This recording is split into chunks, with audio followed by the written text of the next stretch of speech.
Welcome back to the channel, y'all. Today is actually going to be working on the tow rig. I've been having a little bit of rough running on this thing, and for those who don't know, I got me a 6-liter. So it's a 6-liter. I took it into the shop. I diagnosed as much as I could. They verified it's the injectors. So my holiday money for Jeep stuff's going towards the truck. But for those of you interested that take care of your tow rig, I'm going to go ahead and throw this up. I need to record it anyways to make sure I put stuff back where it needs to go. Might as well make a video out of it, so follow along. Air box is out, so the only two electrical off the top of it, I'm pretty sure that's going to be a map sensor, and this is an air sensor or something like that that's on the back of it. So that's cleared out that. It's time to go ahead and get this pipe out, and probably just move some electrical. Got to get rid of the fickum out of the way, and then we should be hopefully a little bit more cleared on this driver's side. I moved over to the passenger side just because I don't want to deal with that quite yet. So I went ahead and removed the tube that was here, disconnected the battery cable and just zip tied it here so it stays out of the way and doesn't make accidental contact.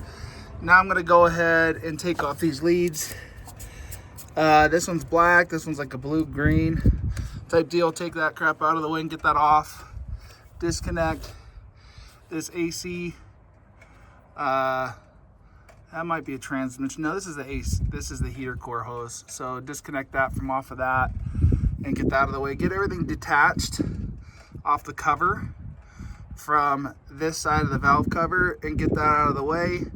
So here, take that junk off right in there. You see there's some bolts right there and then down there. So, and get that harness flipped up out of the way. See where we're at. I got that computer thing removed. I just took it off with a bracket right here, and then there's one little that went on there. So looking at the wiring, here, let me back out a little bit. Oh, wrong way. This whole loom, if I was to flip it over this way, it's got a lot of junk. So I think if I just disconnect that one right there, that'll loosen up this half, and I can kind of like just flip it up out of the way. And then this, I don't know if it's like a vacuum or whatever it is that is pulling on this. This is already loose in mine. I don't know if it's supposed to be or whatever, but it's kind of out of the way. This comes out with the valve cover, so I'll probably just disconnect this.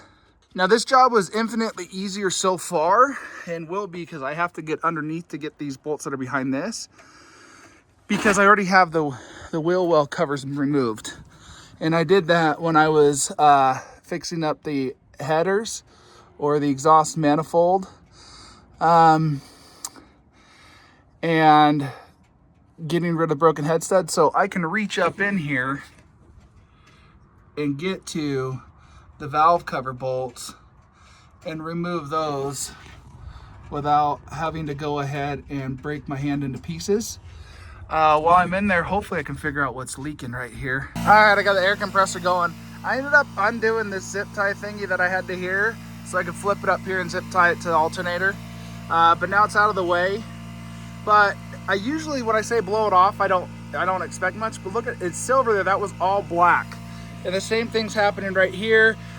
So in my case, blowing it off was actually very helpful. It does look like there's a lip right there to stop whatever from falling in, which is dope. I dig that. But blow this baby off. Let's go ahead and start taking off these bolts. Okay, I got these ones off so far. This one's a regular bolt head. These ones all have like these studs. They pull it out like this. So these top two that the computer was on, that bottom one that the computer was on, and then these two across the top. But those ones had this wire loom, has a little hook on top of this, just as a heads up. And then the rest look like regular caps, like it was on the end here. So I'm just keeping them in order. Let's go ahead and get the rest of these top ones off. Get the one that's got the trans fluid dipstick attached to it off. It's best to talk to you while I'm under the hood here. So I am not a mechanic. I hate that anybody even has to say this, but like, this is just to help you understand what you're biting off and you make the decision if you want to go ahead and attack and chew it. You want to go ahead and use a field service manual or something like that instead of holding any level of any video that I make accountable. But I'm bringing you along on the journey, and I need these videos for me to remember where to put stuff, because I forget, right? I only started working on vehicles maybe 5, maybe 6 years ago. I was scared to change a tire. So, you know, you start working on something, it starts going better. I started off with an old CJ where I wouldn't be worried if I broke it, right? And then I've just kept going.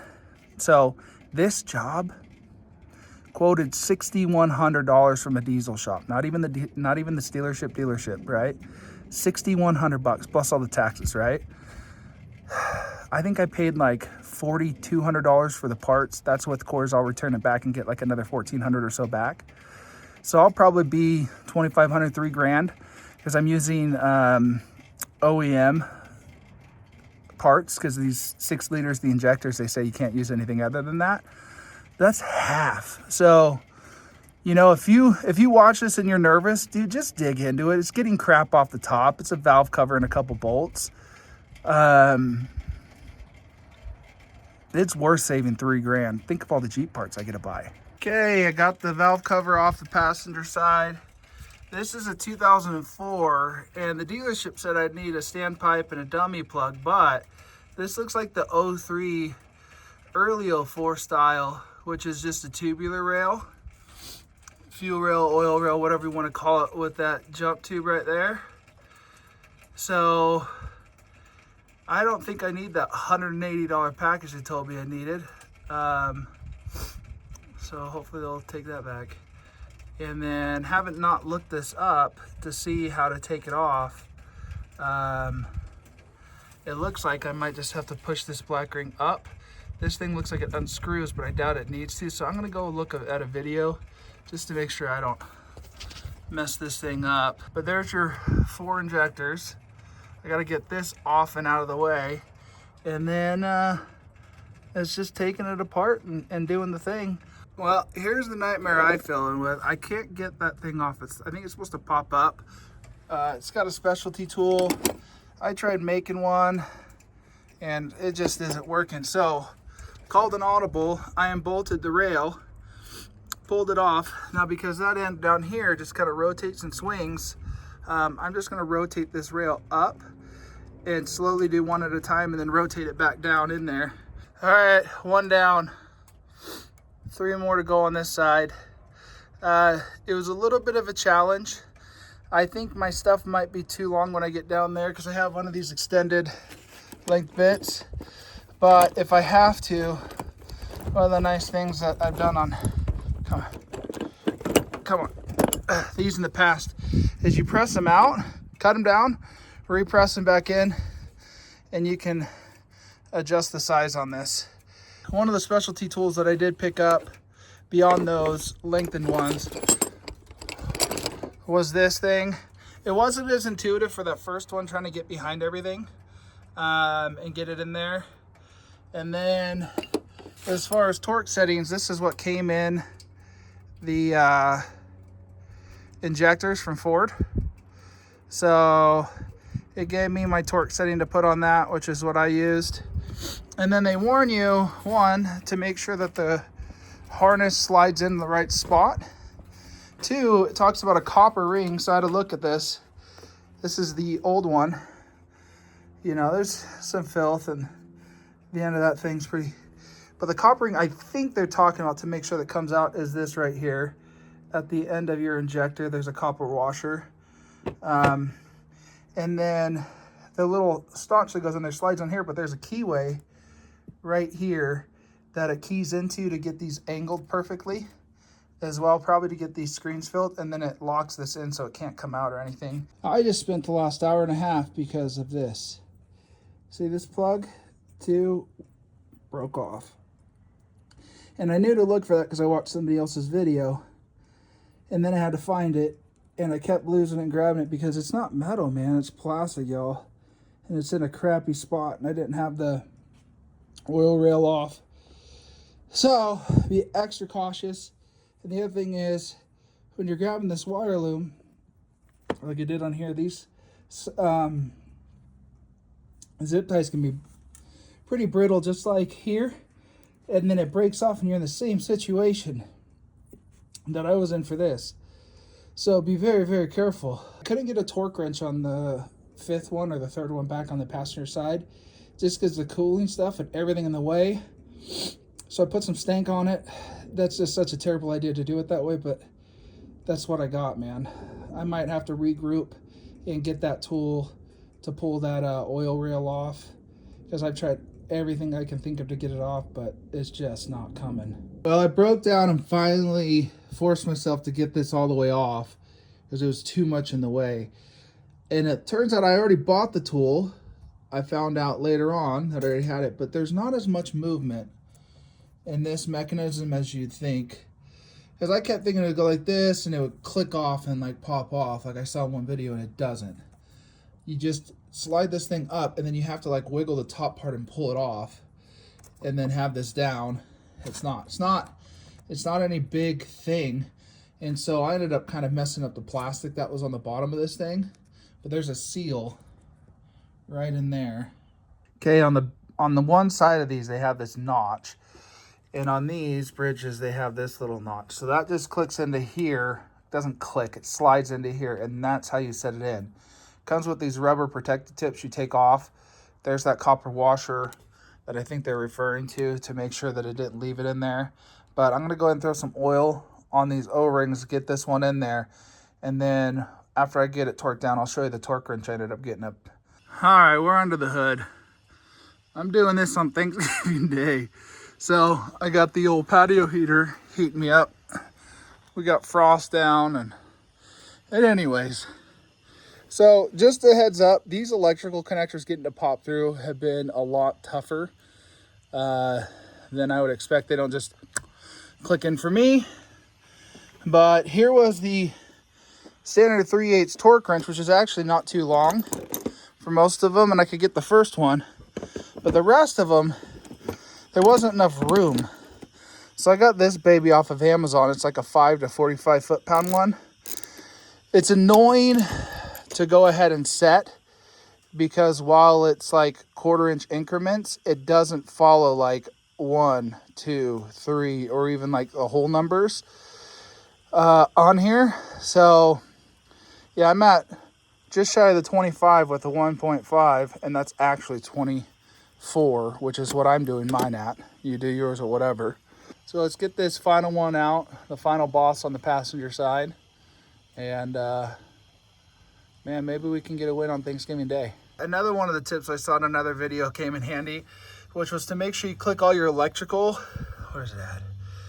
Right there, in before you go ahead and close everything up, in case the connector off of the injector isn't quite fully depressed in there. And guess what? I pushed that last one in and it popped it back out. Everything was open for me to go ahead and remedy that situation. I thought I had pressed it all the way in. It looked like it, and it just popped loose. So back to the oil rail / fuel rail type. Let's bolt that baby in. All right, I'm on the driver's side now. So all I did was remove the 2/8, pull that out and flop it over there. I reconnected that because I don't want it spilling. Then I had to get my Fickum out, and mine is a 7-pin, so I don't know if it's different. So like in the back, there's 3 prongs that go in here, and they're in the order that they're at there. So there's the 1 right there, 2 and 3, and the back one and the 4 and the middle one are all in order of the wire loom, and then this one's like right off of that. That's what goes to, looks like some other junk, but anyways. Now I can take the 4 bolts, 1, 2, 3, and that might be it. There might be a 4th along that ridge, and get that brace out of the way. Okay, this is off. So there's 1, 2, 3. This one's got a standoff on mine that threaded onto, I think, a valve cover bolt. Yep. And then this one, which is onto the valve cover bolt, which came out with it. So I'm going to take this off, separate it, and put it back on, so when I blow off the cover, No chance of anything going down in there. And then right here in the back corner, same story. I'm gonna go ahead and take that off and put it back so I can blow it off, but that frees up access like crazy. Let me put you on to what I've been doing. So I got the rear 3 already replaced.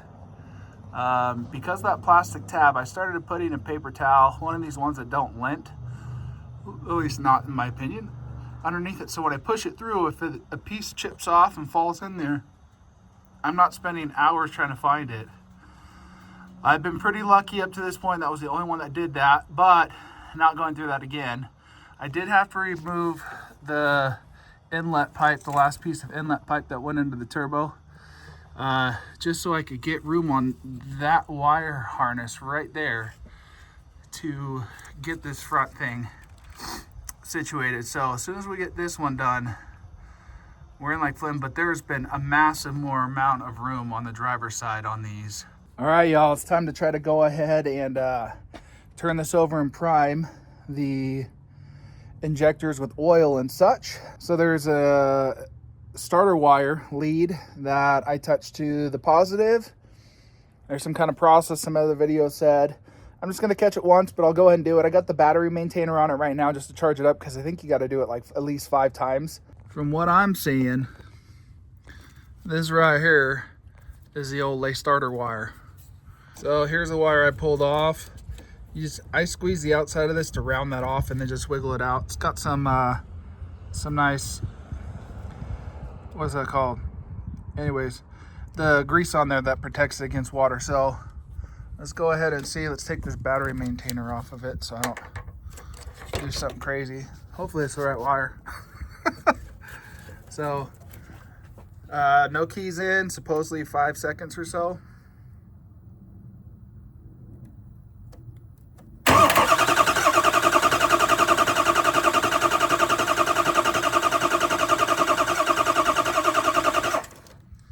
Supposed to wait like 30 seconds. So I'm going to do this a few times. I'll keep the maintainer on it in between it, so hopefully it's not dead too soon. All right, hopefully that's enough. So now it's time to prime the injectors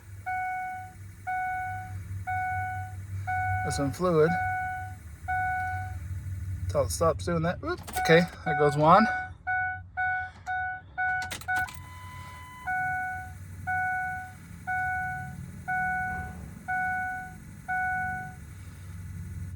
Two, 5. All right, the next shot's gonna be me starting this pig up.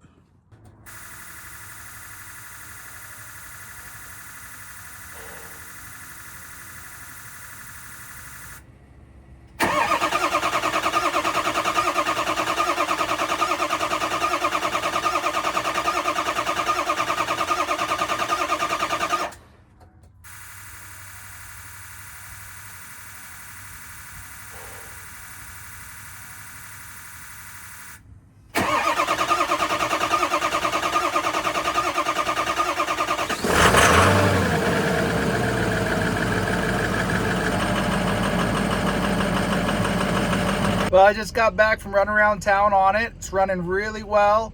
The miles per gallon, which was a little bit low because I think the fuel efficiency was off, is moving around and up higher than it was. So, you know, at least I don't think I made it any worse. So hopefully it's gonna go ahead and do good. I needed this ready for Winter Jamboree, but yeah, one of those projects that's difficult, but not impossible. So hopefully we'll see you guys out on the trails.